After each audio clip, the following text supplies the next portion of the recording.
प्यारे विद्यार्थियों नमस्कार। स्वागत है आप सभी का एक और नए वीडियो में। प्यारे विद्यार्थियों, आज हम यहाँ से देखने वाले हैं त्रैमासिक परीक्षा 2023-24 कक्षा 11वीं और 12वीं के लिए हिंदी विषय की पूरी ग्रामर और उसके सॉल्यूशन को। जी हाँ प्यारे विद्यार्थियों, आप सभी लोग इस वीडियो को पूरा जरूर देखिएगा। अगर आपने इस वीडियो को पूरा देख लिया तो आप ये समझिएगा कि पूरी की पूरी ग्रामर आपकी यहाँ से कंप्लीट होने वाली है।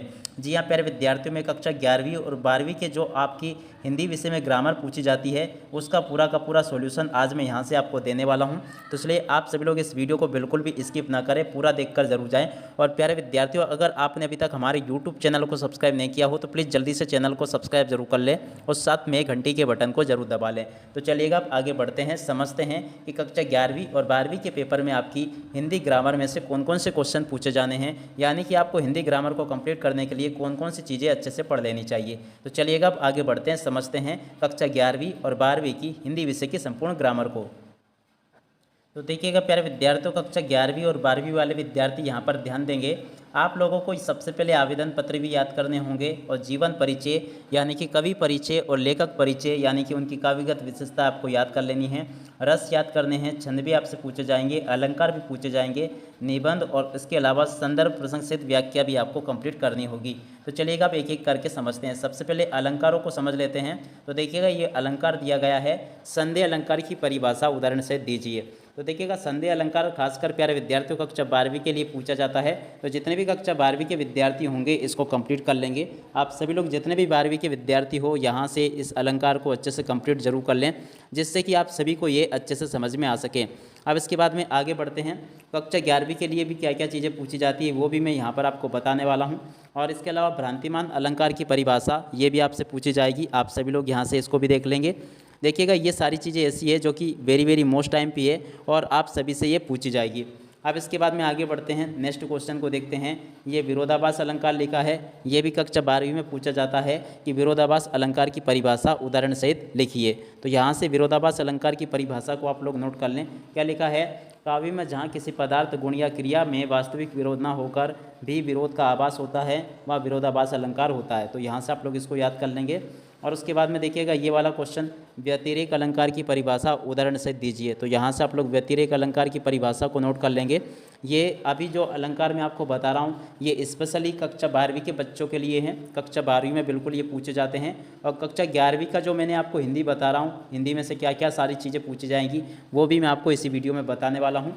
मगर मैं पहले प्यारे विद्यार्थियों कक्षा 12वीं की चीज़ें मेन जो है वो बता देना चाहता हूँ। जैसे कि सोटा छंद पूछा जाएगा और एक रुबाइया छंद भी आपसे पूछा जाएगा और उसके बाद में एक कवित्त छंद भी आपसे पूछा जाएगा। अब इसके बाद में एक सवैया छंद भी आपसे पूछा जाएगा। और उसके बाद में ये जो लेटर मैं आपको बता रहा हूँ ये कक्षा 11वीं और 12वीं दोनों के लिए ही हैं। यहाँ से आप लोग इसको याद कर लेंगे। जबलपुर नगर निगम के नगर निगम आयुक्त को नियमित जल आपूर्ति हेतु आवेदन पत्र लिखिए। तो यहाँ से आप लोग इस आवेदन पत्र को नोट कर लेंगे पूरा और देख लीजिएगा। इस प्रकार से आप सभी को ये आवेदन पत्र अच्छे से कंप्लीट कर लेना है। और उसके बाद में एक ये वाला आवेदन पत्र देख सकते हो क्या लिखा है, आप नवीन कुमार आकाश नगर शाहपुर के निवासी है, आपके मोहल्ले में गली नालियों की समुचित सफाई के लिए नगर निगम के स्वास्थ्य अधिकारी को आवेदन पत्र लिखिए। तो यहाँ से आप लोग इस आवेदन पत्र को इस प्रकार से लिखना सीख लेंगे। क्या लिखा है, श्रीमान नगर निगम स्वास्थ्य अधिकारी महोदय, नगर निगम भोपाल मध्य प्रदेश। और आगे लिखा है मोहल्ले की नालियों की समुचित सफाई हेतु आवेदन पत्र।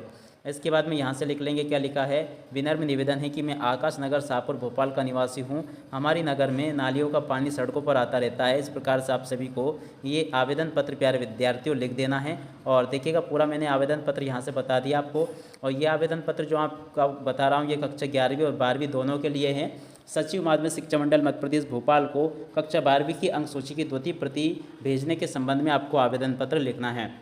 तो यहाँ से आप लोग इस आवेदन पत्र को लिख लेंगे, श्रीमान सचिव महोदय माध्यमिक शिक्षा मंडल मध्य प्रदेश भोपाल अंक सूची की द्वितीय प्रति भेजने हेतु आवेदन पत्र। इसके बाद में यहाँ से आप लोग इसको देख लीजिएगा। क्या लिखा है, विनम्र निवेदन है कि मैं कक्षा 12वीं की परीक्षा वर्ष 2022 में उत्तीर्ण की थी, परंतु दुर्भाग्यवश मेरी अंक सूची कहीं गुम हो गई है। मेरी विस्तृत जानकारी निम्नानुसार है। तो इस प्रकार से आप सभी लोग इसको लिख लेंगे। और आगे कुछ ये दिया गया है। अब इसके बाद में देखिएगा, ध्वनि विस्तारक यंत्रों पर रोक लगाने हेतु कलेक्टर को आवेदन पत्र, ये भी आपसे पूछा जाएगा। श्रीमान कलेक्टर महोदय ध्वनि विस्तारक यंत्रों पर रोक लगाने हेतु आवेदन पत्र। और बाकी का ये यहाँ पर आपको ये दिया गया है। तो यहाँ से आप लोग इसको भी लिख लेंगे पूरा। और उसके बाद में आगे बढ़ते हैं, तो देखिएगा अब इसके अलावा ये जो परिभाषा है प्यारे विद्यार्थियों, ये कक्षा 9वीं और कक्षा 11वीं और 12वीं दोनों के विद्यार्थियों के लिए है। ये परिभाषा कक्षा 11वीं में भी पूछी जाएगी और कक्षा 12वीं के विद्यार्थियों को भी इसको तैयार कर लेना है। उसके बाद में नेक्स्ट अगर देखें तो ये लिखा है श्रृंगार रस की परिभाषा उदाहरण सहित लिखिए। ये भी आपसे कक्षा 11वीं और 12वीं दोनों ही परीक्षाओं में से पूछा जाएगा। आप सभी लोग यहाँ से इसको देख लेंगे और अच्छे से नोट भी कर लेंगे। अब इसके बाद में नेक्स्ट क्वेश्चन देखते हैं। ये जीवन परिचय जो प्यारे विद्यार्थियों मैं आपको बता रहा हूँ, ये कक्षा 12वीं के लिए है, हरिवंश राय बच्चन का।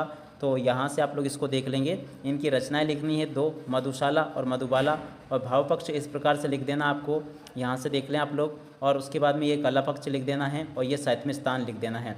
उसके बाद में तुलसीदास जी का जीवन परिचय, रचनाएं लिखनी है पार्वती मंगल, जानकी मंगल, भाव पक्ष में इस प्रकार से आपको लिख देना है ये, और उसके बाद में कला पक्ष इस प्रकार से लिख देना है। तो देखिएगा सारी चीज़ें मैंने यहाँ पर आपको बता दी है। और लेखक परिचय में से आपसे कक्षा 12वीं में महादेवी वर्मा का लेखक परिचय पूछा जाएगा। आप सभी लोग यहाँ से इसको देख लें। कुछ क्वेश्चन चेंज आ सकता है, जीवन परिचय वो नहीं देंगे मगर ऐसा लिख देंगे महाकाव्य की महादेवी वर्मा की हिंदी साहित्यिक विशेषताएं लिखिए। तो साहित्यिक विशेषताएं वही पूछी जाती है। आपको भाषा वाला पॉइंट लिख देना है और शैली वाला पॉइंट लिख देना है और हिंदी साहित्य में स्थान लिख देना है। अगर आप इस प्रकार से इसको पूरा लिख कर आ जाओगे तो आपको इसके पूरे नंबर जरूर मिलेंगे। अब इसके बाद में नेक्स्ट क्वेश्चन को देखते हैं। हजारी प्रसाद द्विवेदी का जीवन परिचय, तो अभी तो इसको ना करें, त्रैमासिक में तो नहीं मगर अर्धवार्षिक में जरूर पूछा जाएगा। अब इसके बाद में विज्ञान के चमत्कार की बात करते हैं तो इसके लिए प्रस्तावना वाला पॉइंट लिखा है, विज्ञान विद्युत के क्षेत्र में वाला पॉइंट लिखा है, और उसके बाद में शिक्षा के क्षेत्र वाला, चिकित्सा के क्षेत्र वाला, और उसके बाद में कृषि के क्षेत्र में विज्ञान, यातायात के क्षेत्र में विज्ञान और मनोरंजन के क्षेत्र में विज्ञान और उपसनार। तो सारे के सारे निबंध प्यारे विद्यार्थी जो भी आपसे त्रैमासिक परीक्षाओं में पूछे जा रहे हैं वो मैंने यहाँ से आपको बता दिए हैं। अब देखिएगा अब आगे बढ़ते हैं और समझते हैं कक्षा 11वीं में और क्या क्या चीज़ें पूछी जाएगी। तो देखिएगा कक्षा 11वीं के लिए आप लोग एक तो ये वाला क्वेश्चन पढ़ लेंगे, द्विवेदी युग की कुछ विशेषता लिखिए। तो देखिएगा द्विवेदी युग गद्य की कोई विशेषता लिखनी है। और उसके बाद में एक ये वाला क्वेश्चन देख सकते हो, निबंध को गद्य की कसौटी क्यों कहा गया है। तो इस वाले क्वेश्चन को भी आप लोग लिख लेंगे।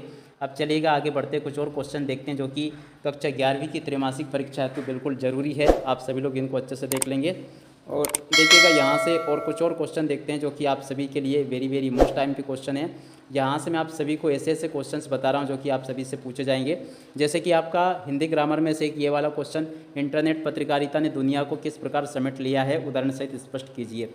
ये आपकी जो अभिव्यक्ति और माध्यम पुस्तक है उसमें से लिया गया ऐसे, तो आप लोग यहाँ से इसको देख लें। और उसके बाद में देखिएगा अलंकारों की बात की जाए प्यारे विद्यार्थियों कक्षा 11वीं के लिए, तो कक्षा 11वीं के लिए ये वाला अलंकार आपको अच्छे से याद कर लेना चाहिए। वक्रोक्ति अलंकार की परिभाषा उदाहरण से दीजिए। तो यहाँ से आप लोग वक्रोक्ति अलंकार को लिख लें। ये आपको पहले भी मैंने बता दिया, और वीर रस की परिभाषा मैंने भी बता दी पहले आपको। और इसके अलावा व्यंजना शब्द शक्ति खासकर आपसे पूछी जाएगी, तो आप लोग इसको भी कंप्लीट कर लेंगे। और एक ये वाला क्वेश्चन, काव्य में ओज गुण किसे कहते हैं। और उसके बाद में एक ये वाला क्वेश्चन देखिएगा, डूबते को तिनके का सहारा। और इसके बाद में कंगाली में गीला आटा। इन सभी को आप लोग देख लेंगे और वाक्य में प्रयोग करने के लिए पूछा गया है ये क्वेश्चन। इसके बाद में अगला क्वेश्चन, राष्ट्रभाषा से क्या समझते हैं। ये कक्षा 11वीं और 12वीं दोनों के लिए वेरी मोस्ट टाइम की क्वेश्चन है। आप सभी लोग यहाँ से इसको देख लेंगे। और उसके बाद में नेक्स्ट क्वेश्चन को देखते हैं। ये लिखा गया है, मिश्रित तथा संयुक्त वाक्य में अंतर बताइए। और उसके बाद में नेक्स्ट क्वेश्चन ये देखिएगा, निम्नलिखित अशुद्ध वाक्यों को शुद्ध करके लिखिए। उसका होश उड़ गया, पिता को पुत्र में विश्वास है। तो इस प्रकार से आप सभी लोग लिख लेंगे। और उसके बाद में आगे बढ़ते हैं और आगे के क्वेश्चन और उनके उत्तर को देखते हैं ताकि आप सभी लोग इनको अच्छे से कंप्लीट कर सके। तो देखिएगा प्यारे विद्यार्थियों, अब इसके बाद में एक तो ये वाला जीवन परिचय आप लोग याद कर लेंगे, लेख कृष्णा सोपती का, वेरी मोस्ट टाइम पी है ये, जो कि मियाँ नसरुद्दीन पाठ जो है उसकी लेखिका है। तो वेरी मोस्ट है, आप सभी लोग यहाँ से इसको देख लें और याद कर लेंगे। और इसके बाद में आगे बढ़ते हैं और आगे के प्रश्न और उनके उत्तरों को देखते हैं। इसके अलावा प्यारे विद्यार्थियों कक्षा 11वीं और 12वीं वाले आप लोग इसको भाव पल्लवन भी करना सीख लें। भाव विस्तार कीजिए या भाव पल्लवन के लिए आपसे एक क्वेश्चन पूछा जाएगा, दूर के ढोल सुहावने होते हैं, इसका आपको भाव पल्लवन करना है। और उसके अलावा विज्ञापन लेखन भी आपसे इसमें पूछा जा सकता है। तो ये वाला क्वेश्चन आप लोग याद कर लें, अपने विद्यालय में आयोजित होने वाली राष्ट्रीय पुस्तक प्रदर्शनी का विज्ञापन बनाइए। तो यहाँ से आप लोग इस प्रकार से विज्ञापन बना लें। और उसके बाद में नेक्स्ट क्वेश्चन को देखते हैं। आगे के कुछ क्वेश्चन पढ़ते हैं और समझते हैं उनको। और देखिएगा प्यारे विद्यार्थियों, अब इसके अलावा प्यारे विद्यार्थियों यहाँ से आपको कबीरदास जी का जीवन परिचय अच्छे से याद कर लेना है। ये रचनाएं लिखी गई है, ये भाव पक्ष लिखा है, और देख सकते हो आप सभी लोग ये कला पक्ष दिया गया है, और उसके बाद में ये हिंदी साहित्य में स्थान लिखा गया है। तो इस प्रकार से आप लोग कबीरदास जी का जीवन परिचय अच्छे से याद कर लेंगे पूरा का पूरा। और इसके बाद में नेक्स्ट क्वेश्चन देखते हैं। तो यहाँ से आप लोग मुंशी प्रेमचंद जी का जीवन परिचय भी अच्छे से याद कर लेंगे। ये भी आपसे त्रैमासिक परीक्षा में पूछा जाएगा। यहाँ पर रचनाएं लिखी गई है, ये भाषा लिखी है और उसके बाद में ये शैली लिखी गई है और ये हिंदी साहित्य में स्थान लिखा है। इसके अलावा आप लोग मनु भंडारी का जीवन परिचय अभी तो रहने दें, क्योंकि आप त्रैमासिक परीक्षाओं के लिए जो मैंने आपको IMP क्वेश्चन बताए हैं आप लोग इनको ही अच्छे से याद कर लेंगे। और इसके अलावा एक ये वाला क्वेश्चन, छात्र जीवन में अनुशासन का महत्व, इस विषय के ऊपर आपको ये पूरा लिखना है, तो आप लोग यहाँ से इसको देख लीजिएगा। अब प्यारे विद्यार्थियों देखिएगा, मैंने आप सभी की त्रैमासिक परीक्षाओं में आने वाले कक्षा 9वीं और कक्षा 11वीं और 12वीं के लिए वेरी मोस्ट IMP क्वेश्चन मैंने आपको बता दिए हैं। 11वीं और 12वीं वाले ध्यान देंगे। आप सभी लोग हिंदी विषय की तैयारी के लिए इतना ज़रूर पढ़ लें। अब इसी के साथ में इस वीडियो को यहीं पर समाप्त करते हैं। नमस्कार, जय हिंद, जय भारत।